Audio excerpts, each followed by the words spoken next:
Moving on to our next chapter, which is visuals and cinematography. Yes. How would you describe the visual style of this movie? I wouldn't say the cinematography or the visual style on this has an overarching direction. Like there's no one way that it goes. I think Carpenter hits it however that scene dictates it needed to be. Some of it, is like very dark and claustrophobic. Some of it is like, you see the barren white openness of the Arctic. Some of it is like very bright. Like he does a lot of the horror in the bright, in the light too, which I like. But some of it's also in the dark where it's like you don't know what's going on. You don't, things are mysterious. You're kind of like, you want to look behind you kind of stuff. Yeah, yeah. Yeah, so he throws it in wherever it needs to be. I don't think he's the kind of director like Kubrick who has a visual style for a movie. Mhm. It's how he feels that scene needs to be. So I wouldn't say it's haphazard, but it's intentional. It works together. He ties it together well, but it's not like an over, one way or the other. Right. I don't think you could place it in one feel or the other. I think that's a really good description. He shot the scene how the scene needed to be shot, and I think being able to see that as a director is a really important skill. If you look at when the dogs are being, taken over by the thing, it's dark and it's like you can't really see what's going on. And he does a lot of close-ups to the morphing and the changing, like the tentacles and all that kind of stuff.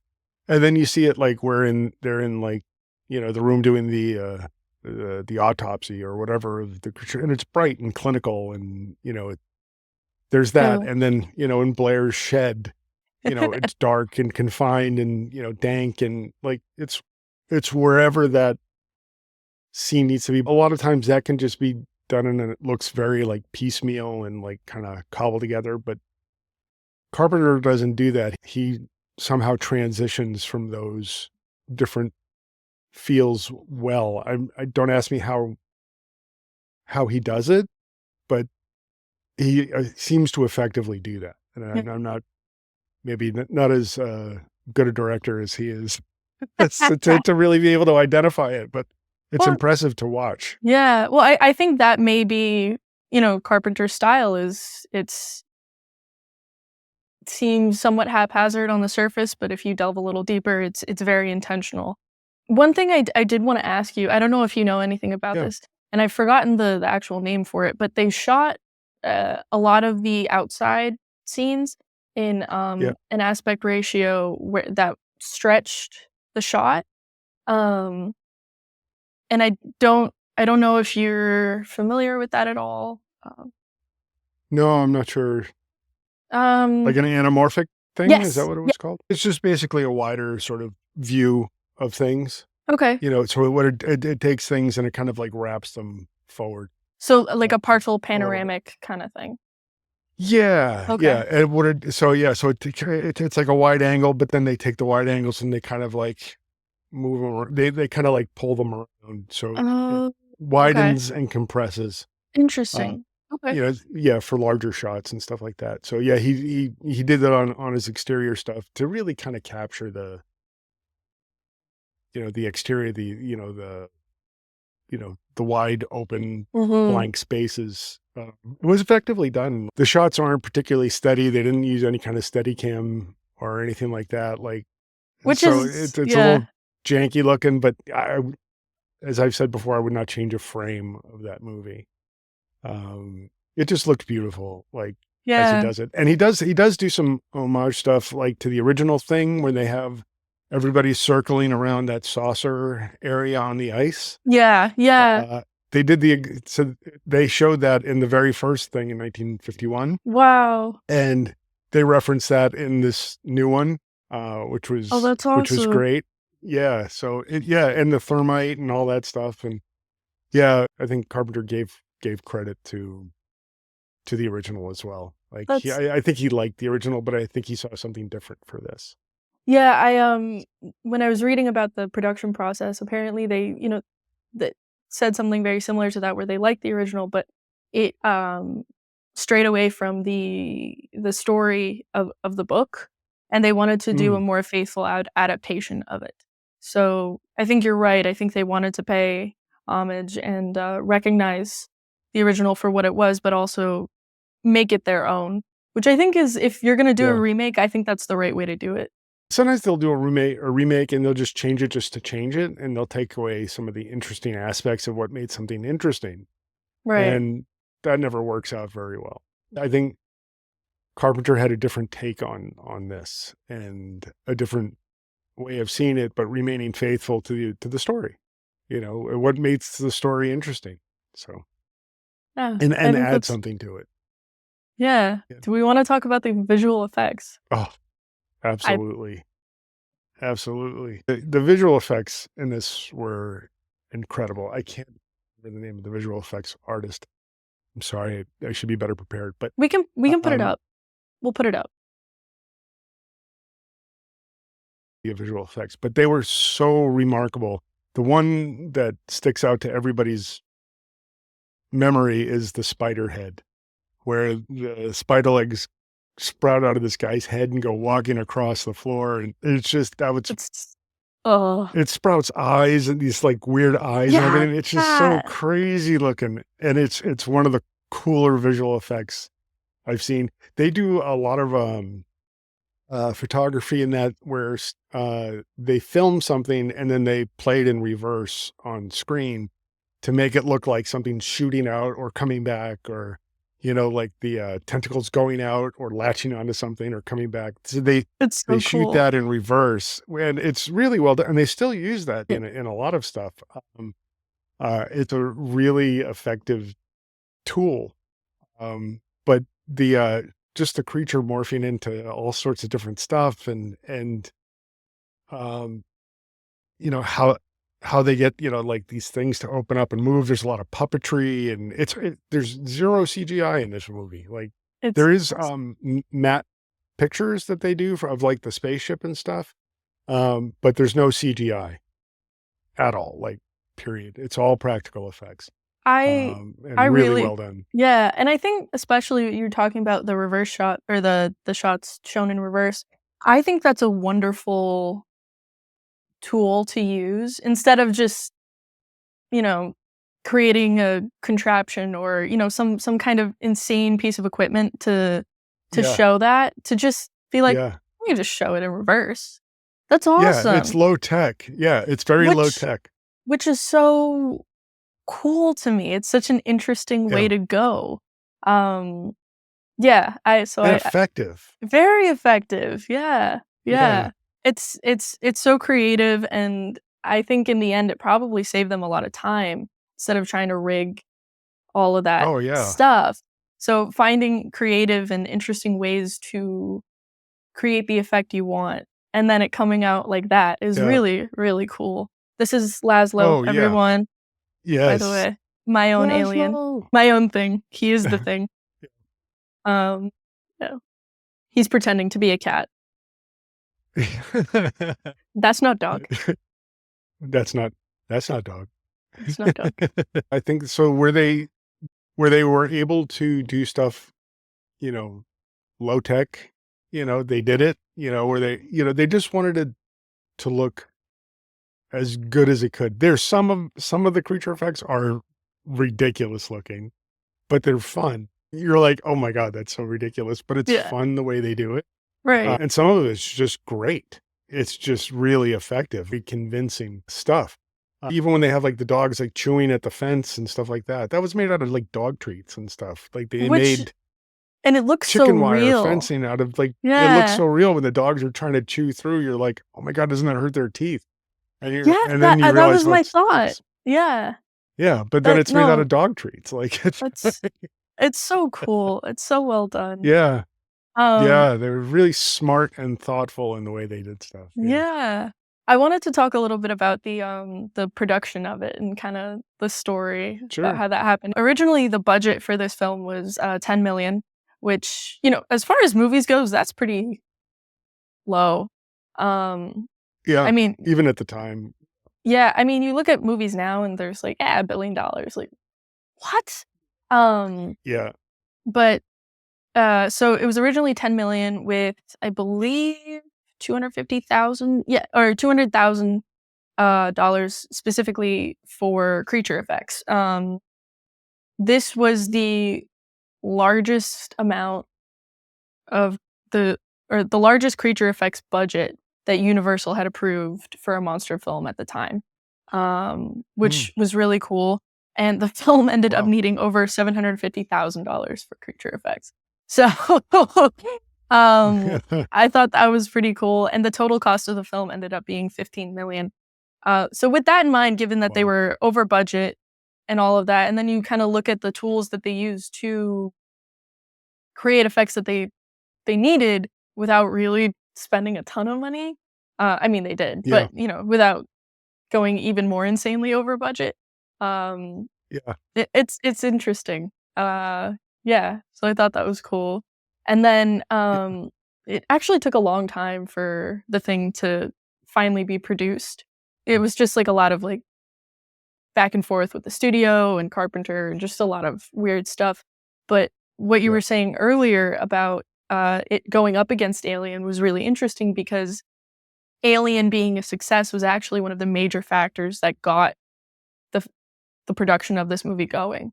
Yeah. Because it was a monster film, there were a lot of similarities in that regard, so, Universal was like, "Okay, Alien works, let's do this." Yeah. And then I think you're gonna love this fun fact. One of the writers for the thing before Carpenter was involved was William F. Nolan, who wrote Logan's Run. Oh, wow. Yeah, Oh, that's really cool. yeah.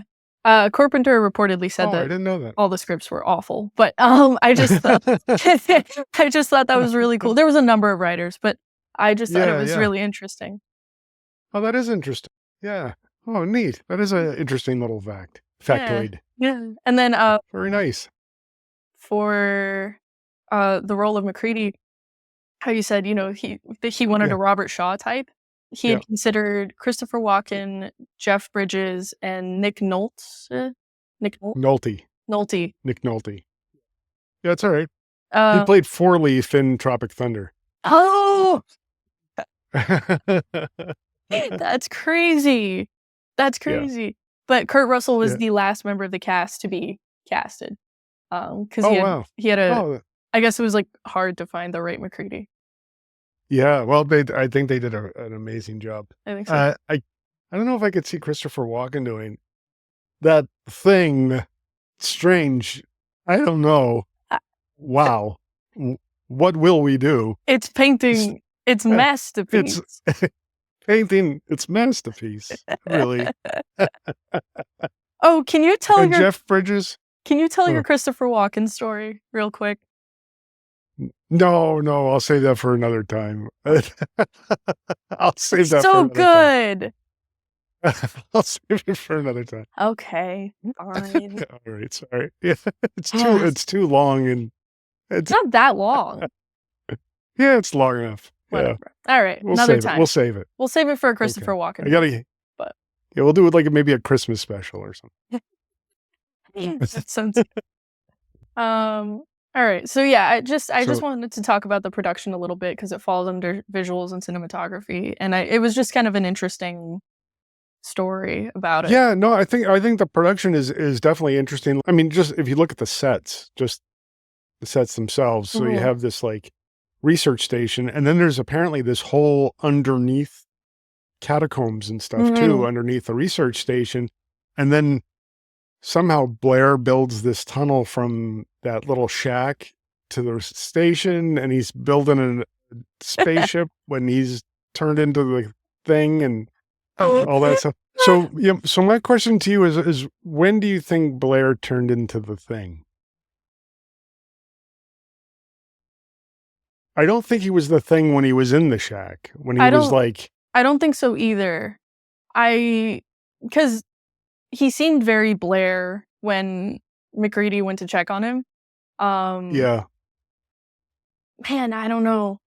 I think I think maybe one of the other guys went to check on him and yeah, something happened with that. something happened. Yeah, Um, yeah, yeah, yeah. that's my thought. But How yeah, about you? I don't think you really saw him until he was the Thing. Yeah. Like, when you know he's the Thing, I don't think you see him before that as the Thing. I don't think that change has happened Yeah. I don't think you see that until change. you actually know. Yeah, Yeah. no, I don't think so either. There's a lot of speculation that, he had been when he was, like, shooting up the place and smashing all the radio equipment, he was definitely Blair. Like, he was like, Yeah. "You Yeah. can't let this out," Mhm. That's what it wants. It wants to get out, like, so that's where he's losing his marbles, Yeah. but that's definitely Blair at that point. Mhm. But, I also don't think the Thing is smart enough to really have been able to pretend to be Blair for that long, because Blair is just such a character. yeah, Um, yeah, I think he was too unpredictable to be imitated that well. yeah. No, Yeah, I think the Thing could probably maintain, like, a facade, like, for a little bit, and like then Clark. Like, it's like like Clark. yeah. Yeah, like, just quiet and, like, kinda, like, looking around and going, "Do they know it's me?" You know, Yeah, it's a nice, that cool, kinda thing. cute, like that kinda thing. Yeah, yeah, yeah, Yeah. yeah, yeah. I had another question for you, though. So, in the very beginning, you see the ship Yes. coming in the very beginning. So, there's some talk and speculation as to, was the Thing the pilot of that ship? Is that the Thing's ship? Or was the Thing occupying that ship, and that's the reason the ship Mhm. crashed? Hmm. My first thought is that it occupied the ship. I really wonder if another alien species had had a problem with it and, like, much like Alien, on a spaceship. And the Thing is, a parasite. It's not it's intelligent enough to want to keep living and to Yeah, it has a fear of death, obviously. yeah. So I think it's intelligent enough for that, but I don't see a reason why it would build a spaceship because it can really, survive and thrive in almost any condition. So I think it probably Yeah. just jumps from host to host, and I'm guessing the crash was either an attempt to kill it or, the Thing doesn't know how to drive a spaceship, so it crashed or yeah, something like that. It Yeah, I don't think that was the Thing's spaceship. No, I I don't think think it so was, either. like, I Yeah. think I think the Thing is what caused the crash. I would agree. I would Like, agree. Yeah. yeah, Mhm. that's my thought. But I think the Thing definitely does have some intelligence because it's building some sort of a craft underneath the station via Blair. He's, like, building that, like, little saucer ship thing. We don't know what that is, but it's smart enough to be able to assimilate some of the intelligence to put something Right. together, but I don't think I don't think that the spaceship was originally the Thing's thing. I always wonder how much innate or prior knowledge the Thing has because it seems to get smarter the more people it impersonates. So Yeah, I wonder if the more people it impersonates, the more intelligent it takes on and thus becomes more of a threat. yeah, Because initially it's the yeah, dogs, and the dogs were, no offense, dogs were the least intelligent of everyone that was there. So yeah. maybe it was like a Well, stepping I stone. I don't know. well, I don't know. So when it was with the Norwegians, it was taking over as well, and I think the Thing adapted to what was the most suitable for the environment for it to survive, Mhm. which was the dog. Oh, so an So that's infiltration kinda thing to set itself right. in that and then slowly You know, okay. yeah, well, it had fur, it could get away, and, it was like it kinda knew that a dog was, like, an innocuous thing, That's not dog. and Mhm. that for it to get away from the Norwegians, it ran across the Arctic, and they were chasing it via helicopter and So all crazy. that. So crazy. Um, Yeah, and if you look up the translation of what the Norwegians are saying, it's not a dog, it's a thing, you idiot. Det har ikke en bikkje i. Det er en slags ting. Det imiterer en bikkje. Det er ikke virkelig. Kom deg vekk, idioter! It's like, get away from it. And That's that's what they're awesome. saying, and yeah, That's so, awesome. yeah, That's it's great. cool stuff. That's So, really oh, the cool. one absolutely stupid thing in the movie is there is one thing that's absolutely stupid, but again, it's the thing, and I wouldn't change a frame. But when he pulls one of the grenades, the Norwegians pulls one of the grenades, and he drops it, and then he starts digging through the snow to get the grenade. I don't like. Why are you doing that? Like, what? It's like the most idiotic. Just move away from the grenade, dude. And That's then so he blows himself. strange. And the helicopter. Maybe it's because he didn't want to blow up the helicopter. I don't know, but Or maybe he like meant to throw it and he just f***ed up and he was like, yeah, but why dig deep for the grenade? Like you're gonna like you don't have time. that's true. That's true. That is very silly. But you Yeah. know, maybe that Okay. was Carpenter's secret message with it was that Norwegians were dumb. Yeah. Sorry, Norway. Sorry, Norway. Sorry, Norway. It's your apology this time. We're switching it up here, guys. You're switching it up. Sorry, Norwegians. So sorry. You're part Norwegian, so Am I? Oh you're yeah, I am. entitled, right? Yeah. So you're entitled, right? I You can- guess. you Yeah. can make Norwegian jokes. So I rescind my apology because I am one of you. And they keep calling it Sweden in the movie. Do Yeah, they say yeah it's the Swedish guys. It's not Swedish, it's Norwegian. Like it's like 4 or 5 times I think they That's say. awesome. That's so It's funny. really funny. So yeah, so the visuals, the creatures, amazing. Loved Yeah, them. So creative, absolutely. so interesting. I do love the tendrils. Like that's like Oh yeah, the Yeah, flapping tendrils, like, yeah. and that's been used in a bunch of movies since. it's know, really uh, effective. It's yeah. It really is. It's so Yeah. great. Yeah. Yeah, and honestly, like the greatest hat in any movie ever. And sunglasses. Kurt Russell's and sunglasses. Yeah, his Varney's sunglasses and his squished up campaign hat, just like the best hat ever. Sold at auction for like $6,000 to $5,000 or something Wow. like that. Like That's it's just crazy. amazing.